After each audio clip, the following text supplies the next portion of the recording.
Assembly instructions, NAKTO Ranger.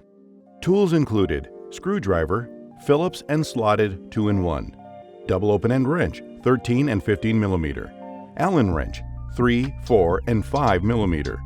Tools needed: scissor and a bike pump. Let's start assembling your NAKTO Ranger e-bike. Step 1. Unpack the e-bike. Pull the frame and all parts, seat, manual, charger, pedals, keys and fuse, nut caps and toolkit out of the cardboard box. Separate the bike from the foam padding. Cut off all the zip ties with scissors while being extra careful as not to damage the paint or cut any wires or cables.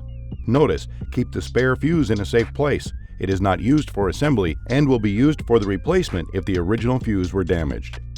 Ensure all the following pieces are included with your NAKTO Ranger. Now, stand the bike upright. Place some foam padding under the front fork if placed on the ground, or put it on a bike assembly repair stand if you have one. We want to keep your bike looking new. Step 2. Assemble the front wheel. Loosen axle nuts on the front wheel to make room for the front fork. Lift the front of the bike and lower the fork onto the wheel axle. Notice, the brake rotor should go into the brake caliper in between the brake pads, and the axle should enter the fork dropouts fully. The front rotor orientation should be to the left of the fork. Line up the axle lock washers. These are the metal washers with a bent tab on one side, with the hole at each fork. Notice, these two special fork lock washers keep the wheel from falling off if the axle nuts ever loosen up. Tighten the axle nuts by hand. Tighten both axle nuts with the supplied double open-end wrench. Notice, before doing the final tightening of the axle nuts, make sure the wheel is square and true with the forks. Push the black plastic nut caps onto the axle nuts. Step 3. Install the handlebar. Loosen the bolt on top of the steer stem with the supplied Allen wrench. Remove the stem bolt and washer and set aside. Remove and discard the plastic spacer. Install the handlebars onto the steer stem. Pass the stem bolt through the washer mounting point and the stem mount. Tighten with the supplied Allen wrench part way. Align the stem so the handlebar is perpendicular to the front wheel. Use the Allen wrench to tighten the stem clamp bolts evenly, a half turn at a time, alternating between the two bolts. Tighten the bolt on top of the steer stem with the supplied Allen wrench. Now perform a twist test. Brace the front wheel between your legs. Switch hands so the opposite hands are pushing and pulling with about 20 pounds of force. Make sure the handlebar and front wheel are still properly aligned. Repeat the twist test, pulling and pushing with opposite hands. Step 4. Install the LCD display.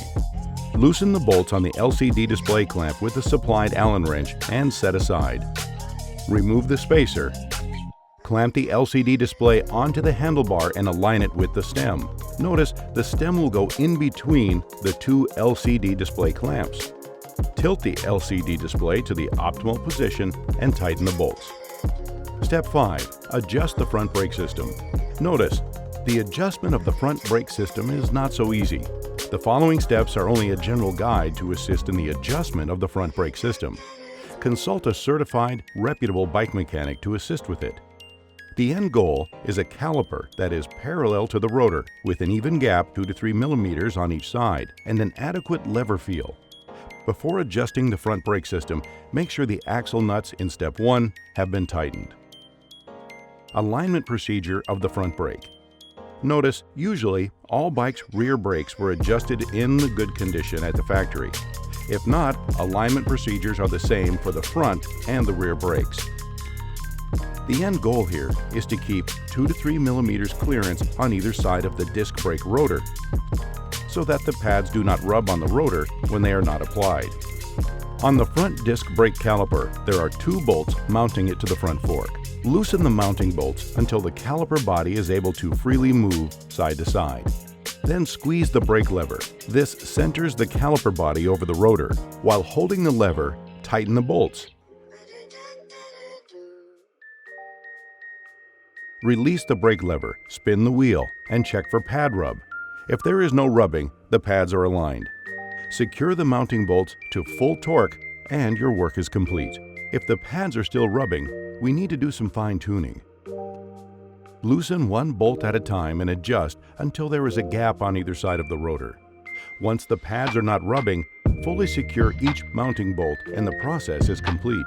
To achieve proper gap, it is sometimes necessary to move pads by pad adjusters. Calipers are equipped with pad adjusters that move the brake pads in or out from the rotor. Note, turning the mounting bolt clockwise will move the pad closer to the rotor. Turning it counterclockwise will move it away from it. Adjust the mounting bolt with the supplied Allen wrench. Check and adjust the travel at the brake lever at the handlebars. Typically, the pads should feel like they are contacting the rotor at a minimum of half the lever travel. We will get it by adjusting the brake cable tension. Loosen the bolt at the end of the disc brake caliper arm with the supplied Allen wrench to adjust the brake cable tension. Once achieved the required tension mentioned above, fully secure the mounting bolt and the process is complete. Step 6. Install the headlight. Remove the fender and headlight mounting bolt from the fork arch with the supplied screwdriver and set aside. Place the fender in position. Pass the front fender mounting point under the front fork arch from the back of the front tire. Attach the headlight and fender to the fork arch. Pass the bolt through the headlight mount, the fender mounting point, and the fork arch mounting point. Tighten with the supplied screwdriver. Notice the fender bracket will go in between the arch bracket and headlight bracket. Center the headlight and adjust the angle slightly downwards to illuminate the road ahead and not to blind oncoming traffic. Use the supplied Phillips head screwdriver to loosen the headlight angle adjustment bolt. Tilt the headlight to the optimal position and then tighten in place securely. Step 7. Install the seat. Open the quick release lever by hinging it open fully. Insert the seat post into the seat tube. Adjust the seat post up or down to a comfortable height, while ensuring the seat post is inserted into the frame past the minimum insertion point. Close the quick release lever to secure the seat post and check that it cannot move. If needed, use the thumb nut to add tension to the clamp, so there is some resistance when the lever is in line with the clamp bolt. Step 8. Install the pedals. Locate the pedal with an R stamped into the end of the pedal axle, which indicates it is the right pedal. The right pedal goes on the crank on the right side of the bike. The remaining pedal with an L stamped into the end of the axle is the left pedal. The left pedal goes on the crank on the left side of the bike. The right pedals threaded to tighten by turning clockwise. The left pedals are reverse threaded and tightens counterclockwise. Carefully thread the pedal onto the crank by hand slowly. Further tighten with the supplied double open-end wrench. Do not cross-thread or damage the threads. Step 9. Inflate the tires. Check that the tire beads and tires are evenly seated around the rims. Use a pump with a Schrader valve and a pressure gauge to inflate each tire to the recommended pressure indicated on the tire sidewall. Do not overinflate or underinflate tires. Step 10. Charge the battery. Operate the electrical system when the battery has been adequately charged and the battery is secured to the frame mount. Your NAKTO bike comes partially charged. We recommend you connect the charger input plug, the 110-220 volt plug, to the power outlet for 3 to 4 hours. The charger light will go from red to green when it is fully charged. Step 11. Ensure all hardware is tightened properly following recommended torque values.